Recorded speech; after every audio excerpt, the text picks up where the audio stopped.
Anong mensahe ang kailangang marinig ng mga Aries sa period na to? Pwedeng nangyayari na itong magiging reading natin or mangyayari pa lang. Kung hindi man para sa inyo itong magiging reading natin, di baka para sa someone na malapit sa inyo o sa someone na kakilala niyo mismo. Baka may lumabas na gender, mamaya gawin nyo na lang energy, masculine at feminine energy. Pwede rin naman na huwag nyo nang pansinin ang gender. Hindi ko masasabi kung anong magiging reading, kung positive ba o negative. Depende sa kung anong mapipika pong energy. Walang masama kung papanoorin ang sun, moon at rising sign. Kasi baka alin man sa mga yan ay mag-resonate na sa sitwasyon nyo. Meron tayong 6 of Wands, 2 of Wands at Page of Wands. Kaya ang lit ng space natin ngayon. Kita to.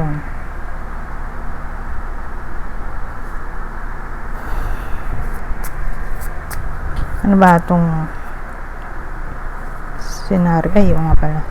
Bago ako magsimula, may dagdag pa pala. Ito.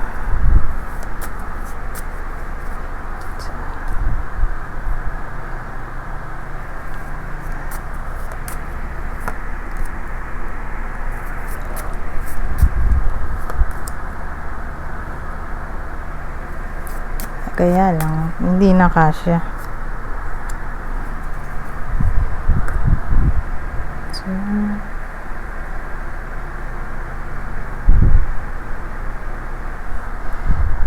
ayan. Meron tayong 6 of Wands, 2 of Wands, Page of Wands. Ano ba ito? House, Ship, the Book.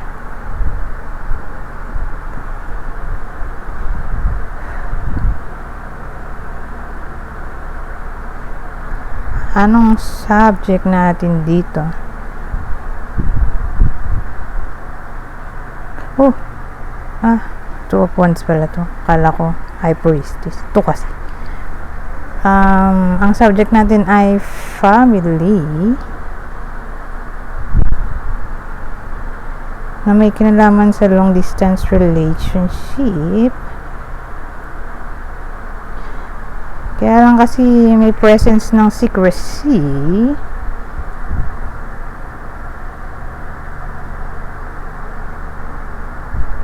Ngayon, kung gano'n ang sitwasyon, may someone dito na desididong alamin ang all about mystery. So, in short, may someone sa long distance relationship na nakakaramdam na may something wrong.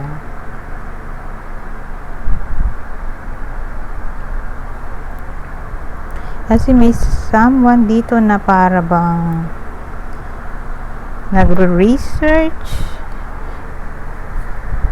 conduct ng investigation. Parang determinado siyang alamin ang katotohanan.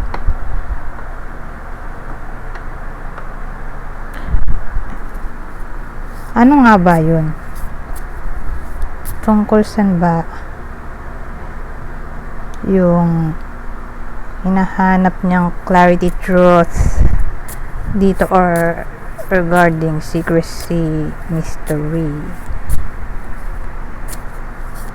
Ano yung parang nakukutuba na something wrong? Cross.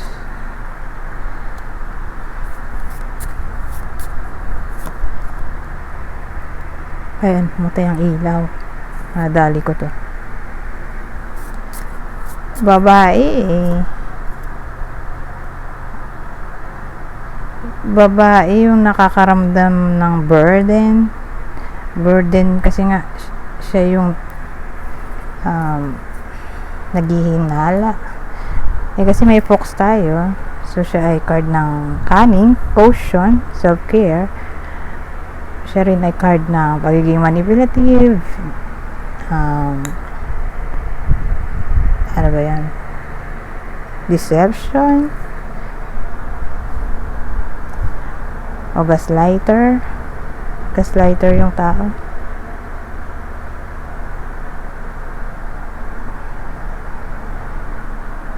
So in short, naghihinala yung babae dito na baka niloloko siya since magkalayo sila.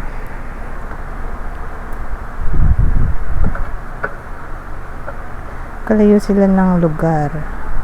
So for some reason, hindi sila magkasama.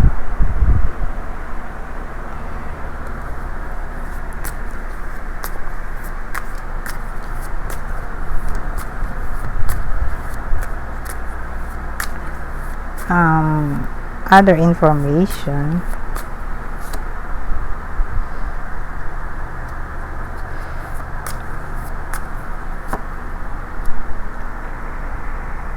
Three of Swords, 10 of Pentacles, Page of Honey, what's Page of Cups, ay, oo.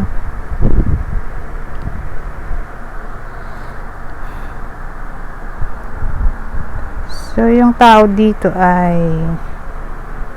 page na naman, teka. May page din kanina, Page of Wands.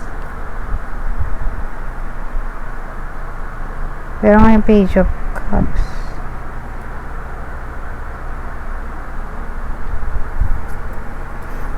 Broken hearted siya kasi may Three of Swords tayo.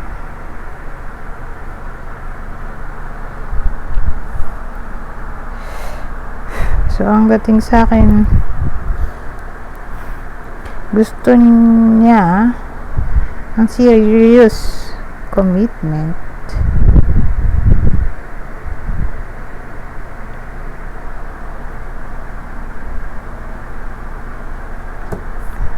So, dito sa Page of Cups natin, siguro hinihintay niya mag-apologize yung partner niya sa kanya or magkaroon sila ng heart-to-heart conversation for clarity or para malaman yung opinion ng partner niya.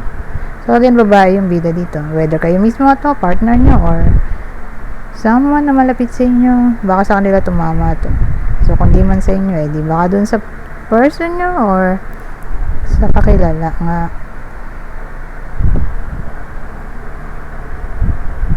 Ngayon nga, sabihin natin napatotohanan, na desire yung babae na apology. Ngayon, kung hindi mapatotohanan, nahirapan siya. So, for some reason, gusto niya mag-open up sa kanya yung partner niya or karoon sila ng heart-to-heart conversation.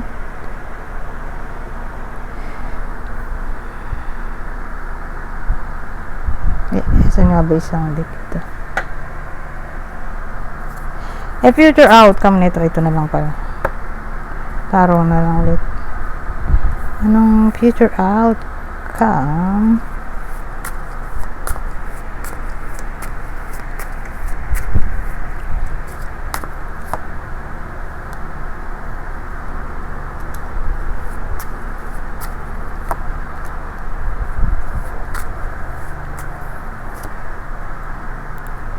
Damo.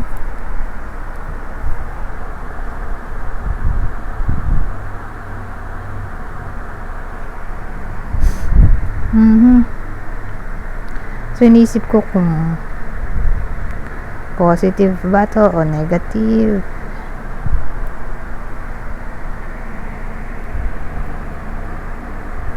Well, ang dating sa akin, more like positive. Kasi andito rin naman yung death card. Yun nga lang, medyo alinlangan ako sa moon. Pero come up ako sa conclusion na positive. So, dun sa 9 of Pentacles, may reward sa effort. Magbubunga ang pinaghirapan.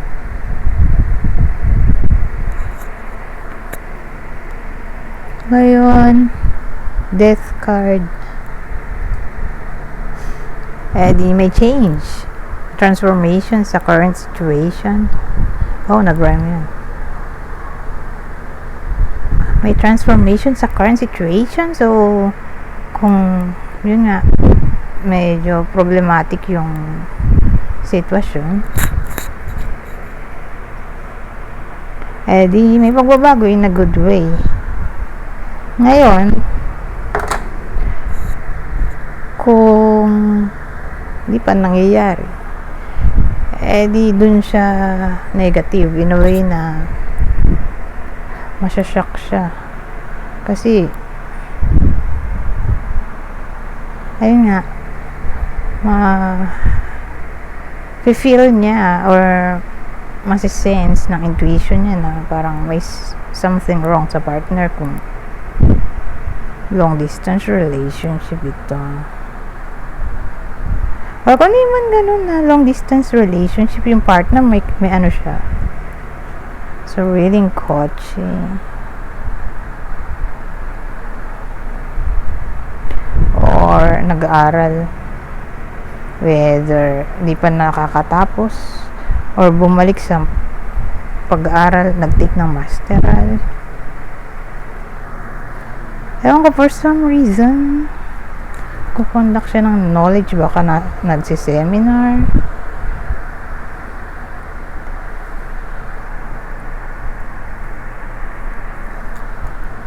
Ngayon, yung damon natin,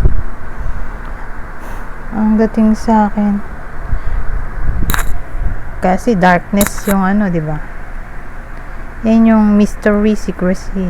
Meron ng damon. Magsha-shine a light siya sa something na unknown or sabihin natin may naman sa confusion. So, ganun dating sa akin. Kakaroon na ng revelation. Kung hindi pa napatotohanan. Kasi may someone na nagdidig ng information or in short, nag-investigate. Ngayon, kung nangyayari na to, doon siya positive in a way na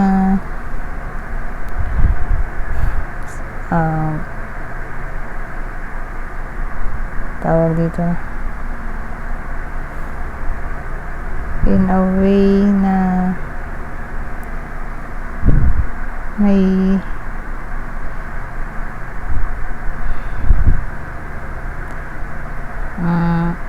iniisip ko nga kung clarity.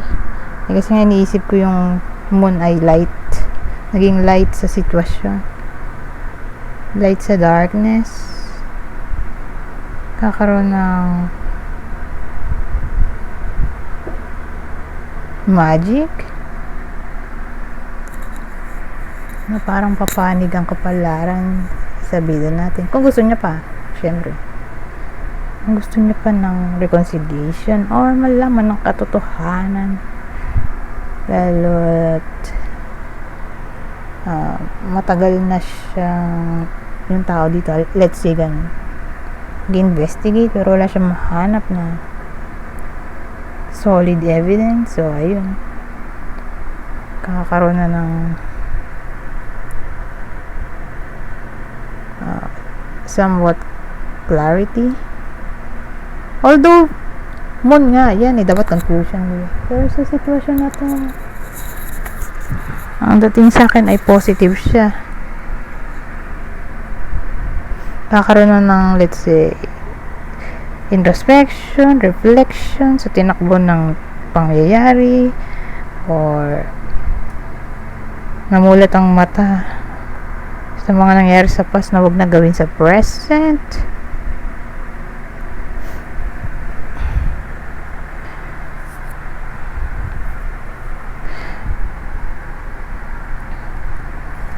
Pero overall, depende nga kasi. So, kung may nag-investigate, malalaman na niya ang katotohanan. Kung di pa alam, ngayon kung na-discover na, di magic, dun papasok yung magic in a way na kinalaman sa manifestation. Depende nga sa bida kung anong gusto niya, kung gusto niya pa bang magkabalikan sila ng partner niya, or maka-attract ng someone new o much better sa partner. Depende nga sa nanonood anong decision niya. But anyways, in short, positive naman yung naging future outcome dito.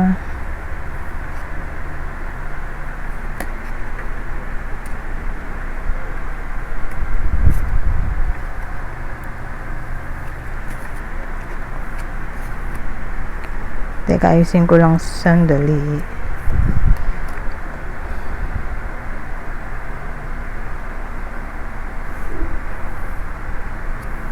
Teka, paano ba pagkakasunod-sunod na ito?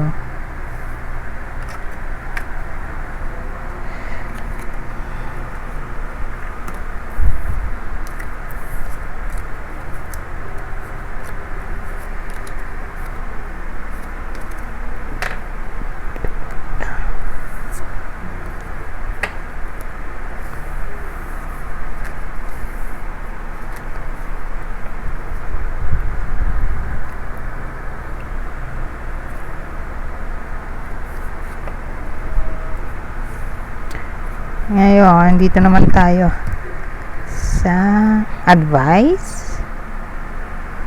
Sige, advice na rin tayo. Advice or prediction sa period na to. Kunin nyo lang yung information na sa tingin nyo i-fit sa sitwasyon nyo. Pero basahin ko na nga lang para mabilis. So sabi, express your creativity with compassionate emotion.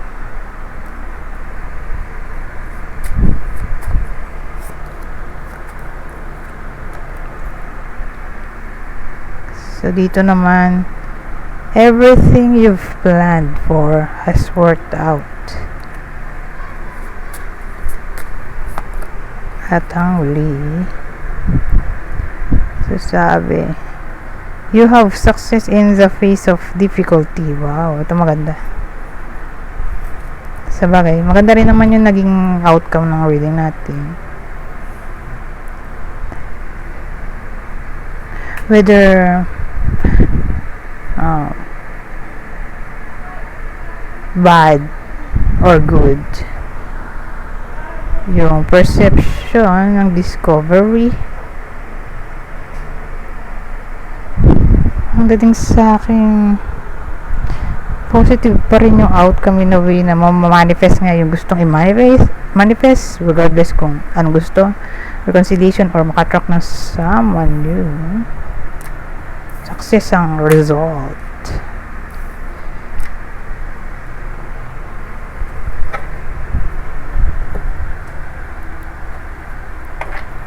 Possible partner ng Aries sa reading na to.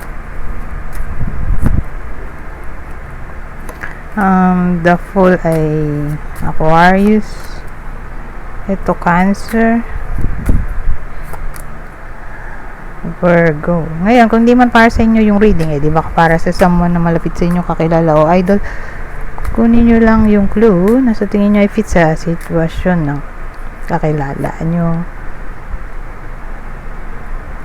So, yung kakilala ay probably Aquarius, Leo, Aquarius ulit, specifically Aquarius, umulit eh. Ngayon, dito naman tayo sa susunod. So, yung clue natin kung di man tumama sa inyo, di baka tumama doon sa person nyo, kakilala o idol. Kunin nyo lang yung clue na sa tingin nyo ay fit sa sitwasyon nyo. So may someone na puti na buhok, white gray hair, or baka nagpakulay kasi sa panahon ngayon ay may mga bagets na gusto na maging matanda na agad sila.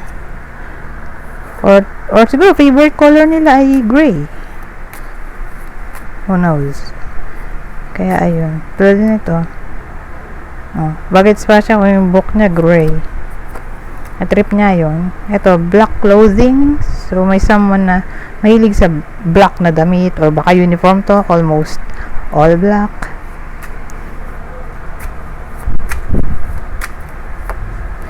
Ito, skin condition. So, may someone na may sakit sa balat.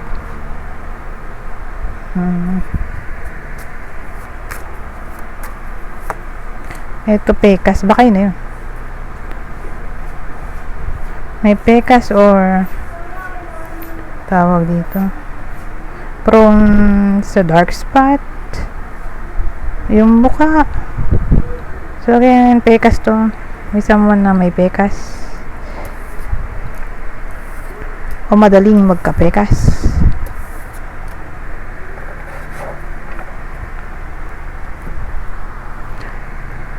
Ayun. Dito naman tayo sa susunod. Kung masasabi nito.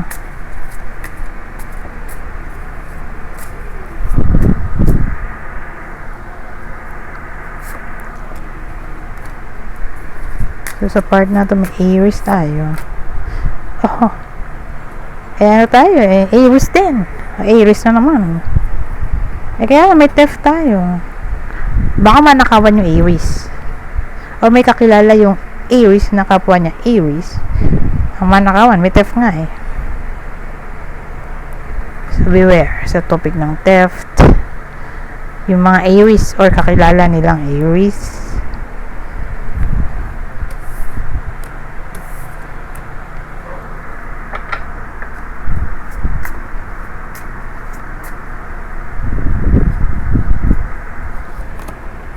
Ito, Cancer naman.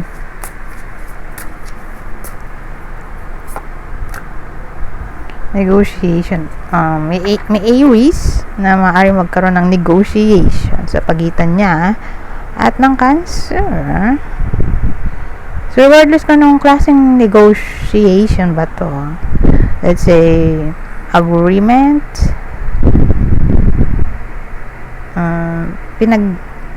tawag dito,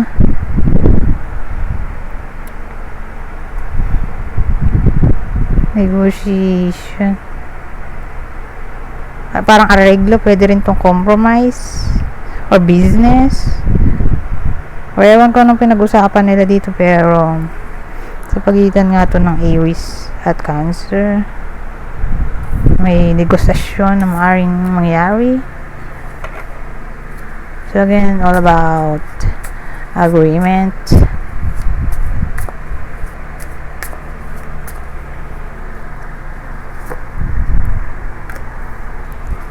Leo.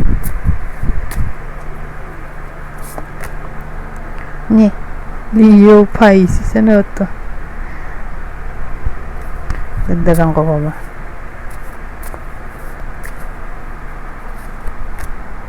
Libra. Ano to? Or Zodiac sign mo ba? Ang kwento dito. Kaya na puro tao kasi sa pag ganyan sunod-sunod lahat sila ay tao. Di energy na lang. So asahan natin na sa period na to pa-prioritize ng mga Aries ang kanilang mga sarili. Papahalaga nila ang topic ng pride. Pero ang downside siguro magiging somewhat egotistic, arrogant, beware. Ngayon may Pisces dito, so may tendency maging spiritual. Mga Aries sa period na to, or nakahiligan nila yung topic ng kung ano-anong spirituality, or baka magkaroon sila ng interest sa topic ng healing sa sarili or healing sa ibang tao, or mabubus ang topic na unconditional love.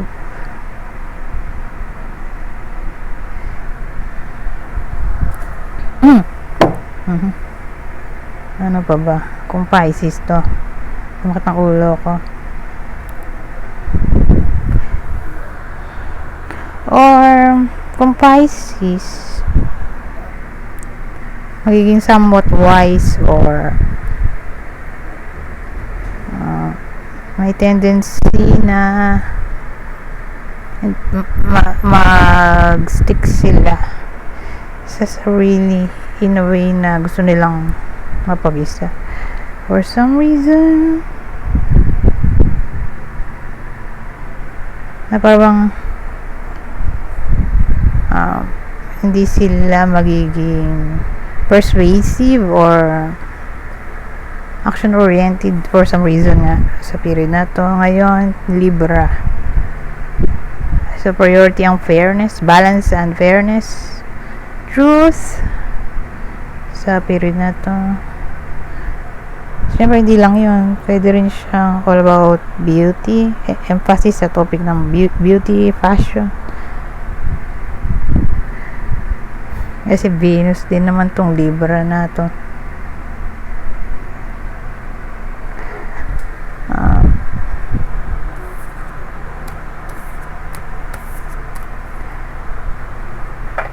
Kung makukuha natin dito, Saturn, Abi. Kasi pag hinanap ko sa internet, mukha siyang cathedral yung Abi. Nor baka may kakasal, may engage sa period na to, whether may Aries mismo or someone na malapit sa kanila or kakilala nila na mababalita nilang ikakasal na.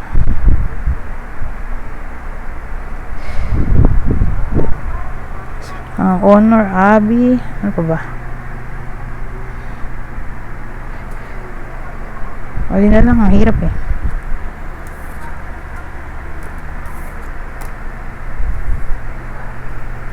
Or pwede baka maging palasimba ang Aries sa period na to, or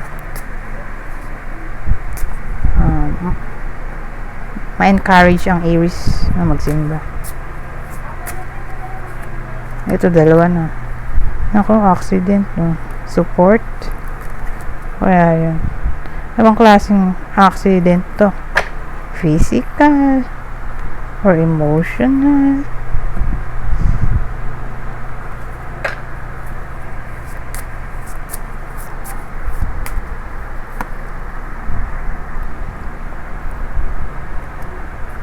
Wolf?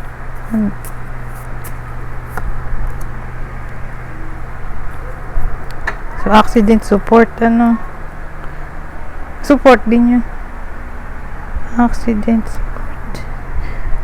Well, maraming pwedeng case, pero yung nauna kong naisip ay may iba sa inyo na mapafall in love sa friend, or for some reason na fall yung iba sa inyo sa someone in a relationship na or kasal, pero hindi naman nila ginusto kasi accident nga. Kusa na lang silang na fall in love for some reason.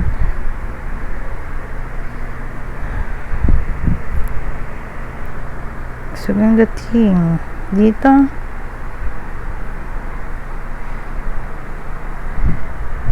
kung baga suportado daw dito, support ng friends yung nililigawan, or ng family yung partner. Pero lagi may accident parang di inasahan, unexpected. So, yun lang naman naisip ko na unexpected, na fall in love nang hindi nila ginusto.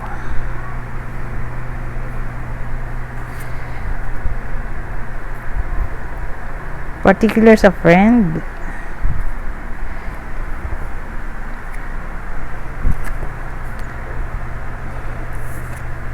So, kaya parang hindi gusto. Baka in a relationship na sa iba or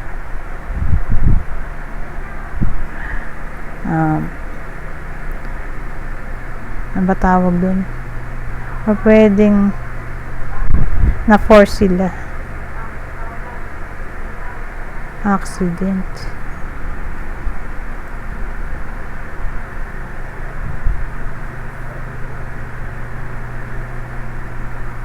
Or siguro tatama rin to sa na-force parang arranged marriage.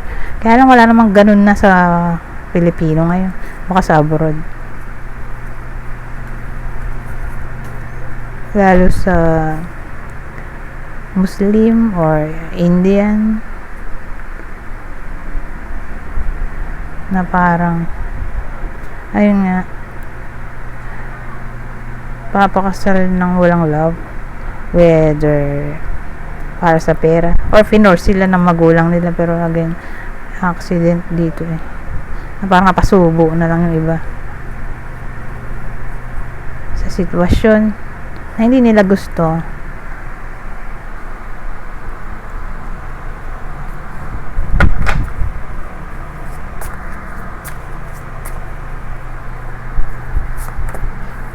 Ito fire,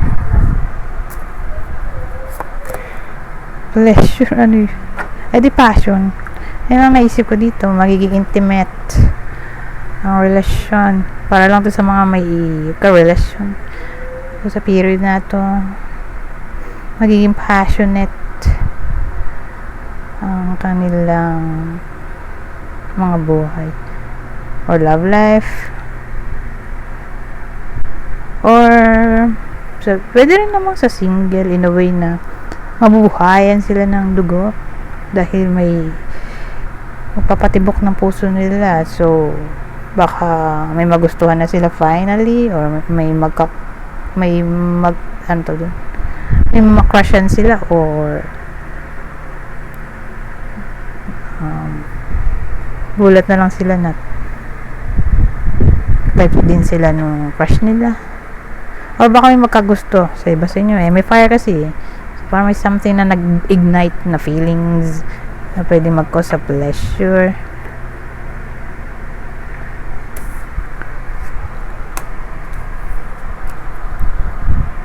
Anyways,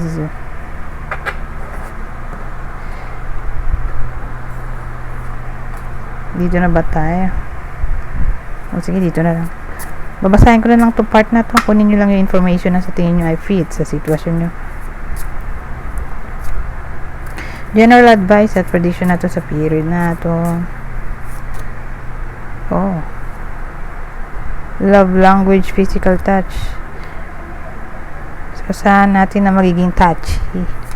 May someone na magiging touchy, whether current partner yan or crush. Alam ka namang nanliligaw pa lang, tapos di nyo type, diba? Touchy agad. So particular to sa mga in a relationship or crush, parang for some reason magiging touchy, or yung pag-express ng love ay sa pamamagitan ng touch. Sabagay kanya-kanya naman yan. May iba nga sa pamamagitan ng pera, at sa pamamagitan ng touch. Siguro clingy in a way na laging nakahug, laging nakabuntot. Ay teka, nabalik ko ba yung sumunod?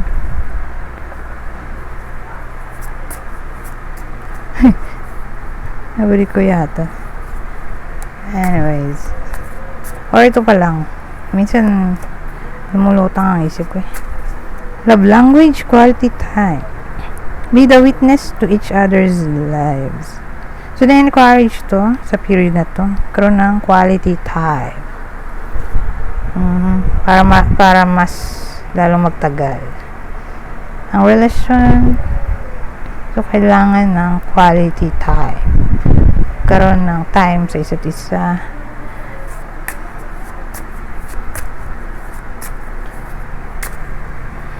At ang uli, you are worthy. You are worth doesn't depend on the other person. On the other person. Di ano yan? Self-worth. All about self-worth ay posible or na-encourage sa period na to. Self-worth, self-respect, self-discipline, basta self. So, yan ang advice sa period na to. Anyways, hanggang dito na lang. Goodbye. For now.